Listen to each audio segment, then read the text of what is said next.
I'm here to talk to you about Indian education, higher education in particular. But I'm actually going to start with demography. How many of you here are under 35? Okay, that seems pretty representative of the country. 65% of India is under 35. How many of you are under 25?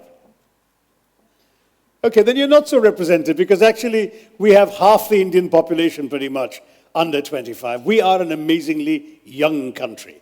In fact, if you just take the age group from 10 to 19, there are 226 million Indians poised, in other words, to enter higher education, going through school and ready for higher education. Now, this is amazing because it's happening at a time when the rest of the world is aging, right? If you look at the average age in India today, it's 28. Of course, don't ask about the gap, since we heard about gaps between the average age of the Indian person and of the Indian cabinet. I think we hold the world record for that. But that's another matter. That's another TED talk, right? But what you've got with this average age is a time when the rest of the world is changing. So by 2020, the average age in Japan is going to be 47. In China, it's going to be heading well past 40. Europe, 46. The United States, youthful US, also 40. And India's average age is going to be 29. So we are potentially the people who are the youthful, productive, dynamic, young population ready to work and transform the world. The kinds of role that, say, China played in the last generation could be ours in the next. In fact, the International Labour Organization has worked out that by 2020, we'll have 116 million people in the age group of starting work. 20 to 24 is what they calculate. And China will only have 94 million at the same time. So we really are poised to do that. But, and by the way, other countries will have a serious deficit. It's estimated that the US will have 17 million short in terms of how many people they need at working age.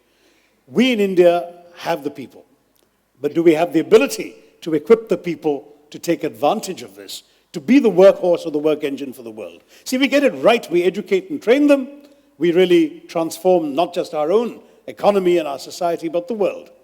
If we get it wrong, the demographic dividend I'm talking about becomes a demographic disaster, because we've already seen in 165 of our 625 districts what happens when unemployed, frustrated, undereducated young men become prey to the blandishments of the Maoists and prey to the gun and the bullet.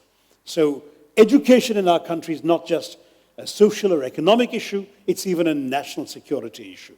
We've got to equip our people to take advantage of what the 21st century offers them. Now, this is the story in a nutshell. 4 E's. Expansion was our first priority in education. Why? Because the British, and I won't even ask if any of you here, left us in 1947 with a 16% literacy rate. Okay, there were only 400,000, 4 lakh students in the entire country in higher education. We had 26 universities, fewer than 700 colleges. So obviously expansion was essential. We've gone right from that 16% to 74% literacy today. We've gone from 26 universities to 650 universities. We've gone from those 400,000 students, 4 lakh students, to 20 million students in higher education today. And we have 35,000 colleges as well, instead of the 700 colleges we had then. So expansion's taken place. We've also had to fight for the second E of equity, that is, including the excluded from education, trying to reach out to the unreached, the people who didn't get a fair shake in education for reasons they couldn't help. Gender, an obvious reason. When we had that 16% literacy rate, you know what the female literacy rate was? 8.9% at the time of independence. Just 1 out of 11 Indian women could read and write.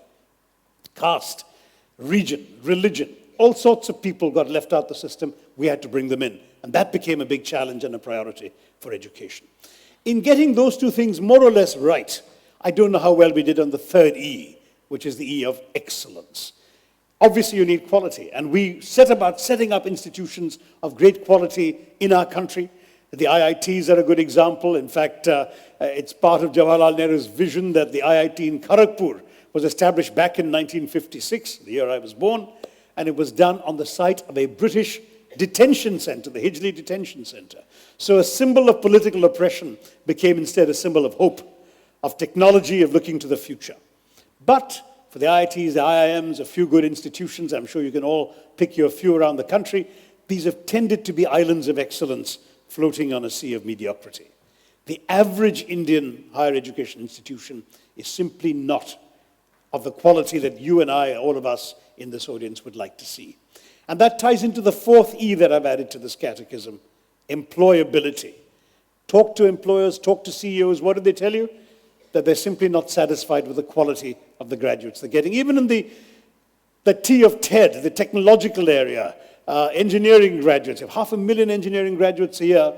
But if you talk, for example, to the Federation of Indian Chambers of Commerce and Industry, they did a survey, 64% of employers are not satisfied with the quality of graduates they're getting. Some companies are running essentially re-education places. Infosys is a gigantic campus in Mysore. And it's not on-the-job training, which big companies tend to do.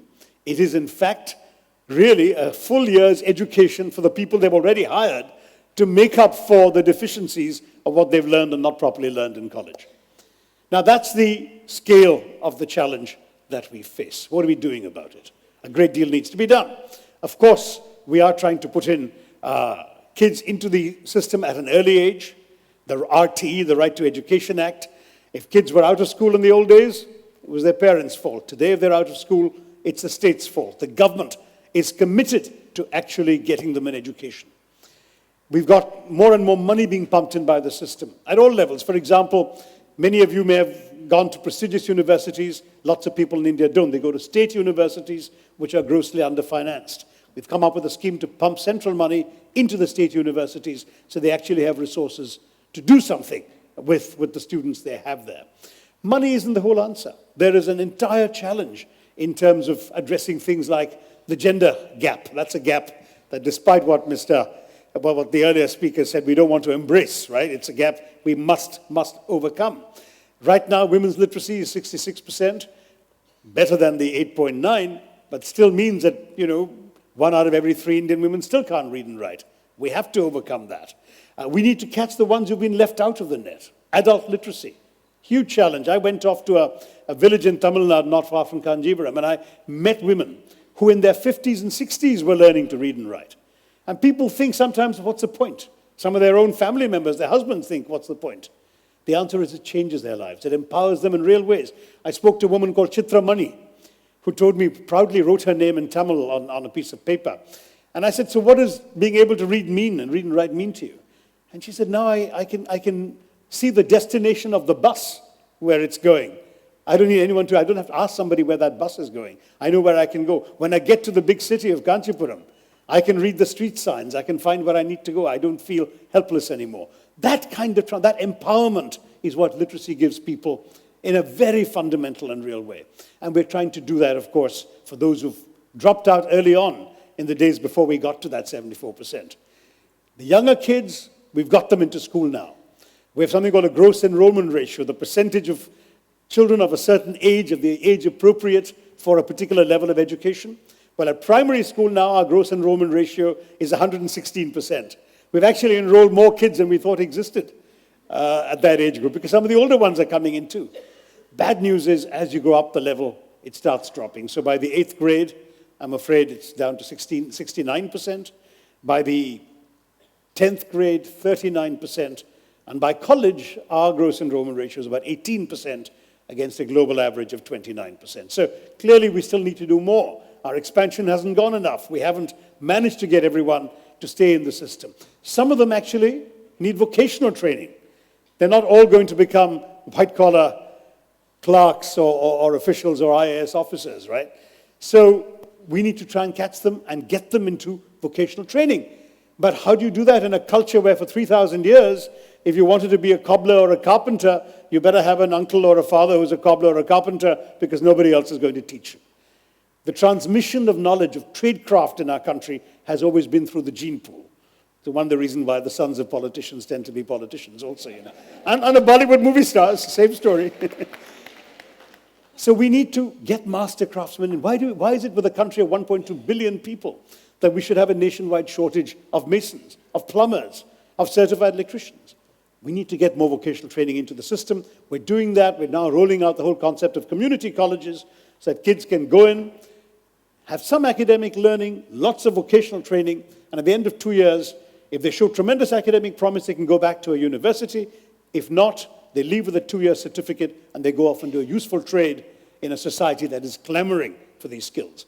So these are the kinds of changes that we are trying to bring about and move along. But there's a change that the government alone can't do. You know, if you look at the need for research and innovation, you've heard a lot of that, I'm sure, in the course of the TED Talks.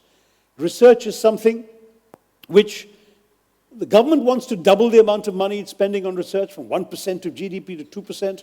We haven't had the money to pump into it yet. But innovation requires new ways of thinking. I heard you had a talk about hyper-thinking. I missed it. But new ways of thinking mean learning to think out of the box, learning to create. I know we're famous for jugaad, right? You Google the words frugal innovation, and the top 20 hits will all relate to Indian inventions. We've invented the world's cheapest electrocardiogram, the simplest and cheapest EKG, the cheapest insulin injection, the world's cheapest small car, the Tata Nano, all that's come. But all these have been things invented elsewhere that we have stripped down, made more affordable, more replicable, more relevant to our conditions. We need to do things that others haven't done before, which we used to do in our culture. We're the land that invented the zero. Remember how the Romans used to write their numerals in long strings of letters? Until an Indian thought of the idea of zero, emerging from the notion of shunyata in Hindu and Buddhist thinking. And that came into the zero, shunya, which transformed global mathematics. We need to think like that again. We need to come up with ideas. We have 17% of the world's brains. Why do we only have 2.8% of the world's research output coming out of our country? Well, perhaps we need to start in the classroom. Get our kids not just to have their heads filled full of facts and textbook materials and teachers' lectures, because frankly, that gives you a well-filled mind. But in the era of the internet, you don't need a well-filled mind. You've got Google, right? You can find out anything you want with 2 clicks of the mouse. What you need is a well-formed mind, a mind that reacts to unfamiliar facts and details, that can actually synthesize information that it hasn't studied before. A mind, in other words, that can react to the bigger examination called life, which doesn't actually only give you things you've prepared for. And for that, you need a mind that's shaped by original thinking, a mind that doesn't just ask the teacher why, but why not? I've actually had a little experience of out-of-the-box thinking myself. I wear glasses. I don't need them to read. I don't need them to see you folks on the front. But if I want to catch somebody in the back row there, I have to look through glasses. But because I hardly ever wear them, I keep losing or breaking them. I shove them in a pocket bag against a wall or something, they crack. I put them on a lap. When I get up, they fall down. Somebody steps on them, they break. In the first 3 months of this year, I lost or broke 6 pairs of glasses. So I was telling a friend about this. And he said, simple solution. Why can't you think of that? I said, look, there is no easy solution because for 150 years, glasses have been made in one way, right? They're joined together at the center and they hang over your ears. That's what I find inconvenient, so I take them off. And he said, no, we'll find a different way. You can reimagine glasses in a way that they're not going to hang over your ears or be joined in the middle. And this is what he did. I'm wearing them right now, and I want to see anybody at the back. I just pull that together, like 2 magnets in the middle that click together, and I can see you all at the back. Now, it's a silly example, perhaps, but it's an example of how one can think out of the box. Familiar objects can be thought of in ways they haven't been thought of before. And that way, we can move forward in the world. I have no doubt that the challenges are enormous. There is simply no question that here, in our country, we have to become literate. But there is one piece of good news. 95% of our 12-year-olds across India can read and write. So the future looks good. And as far as the workforce is concerned, if we can get all these other pieces in place, we can say to the rest of the world, we're coming. Thank you very much.